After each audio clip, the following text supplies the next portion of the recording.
This is problem 5-66. It's on page 257. An adiabatic capillary tube is used in some refrigeration systems to drop the pressure of the refrigerant from the condenser level to the evaporator level. The R134A enters the capillary tube as a saturated liquid at 50 degrees Celsius and leaves at negative 20 degrees Celsius. Determine the quality of the refrigerant at the inlet of the evaporator. Now, the inlet of the evaporator is the exit of the capillary tube. So anyway, they gave us a figure. I'll just draw it this way. Essentially, it's a throttling valve is all it really is. Section 1 is here, exiting section 2 is here, so it flows in this direction to the right. The quality coming in is 0 because we were told that it is a saturated liquid. The temperature coming in is 50 C. Temperature leaving, negative 20 degrees Celsius, and essentially they want to know the quality. They want to know what percentage is in the vapor phase. Now, if we assume that there are no changes in kinetic and potential energies, and that the change, and that there's no heat or work interactions, then basically what you find is that the enthalpy entering equals the enthalpy leaving.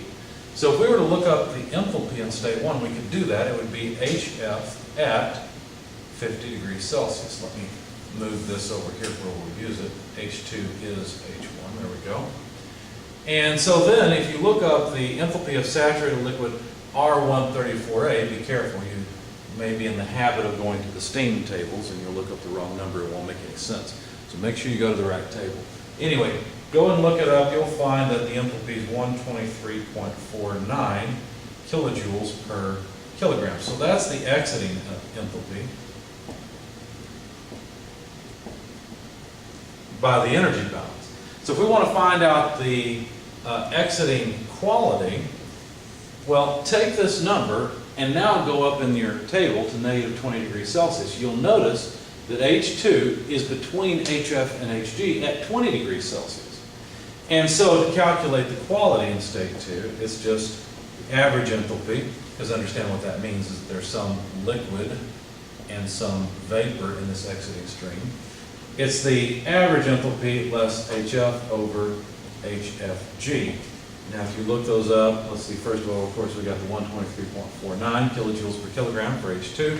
But if you look up HF, you'll look this up, of course, at negative 20 degrees C, okay, because that's where we are in the exit. Same thing with this one. Look it up at negative 20 degrees Celsius. And what you'll find is HF is 25.49, and HFG is 212.91. These are all kilojoules per kilogram. So this is dimensionless, but it's just the percentage of vapor in the exit, and that's about 46%.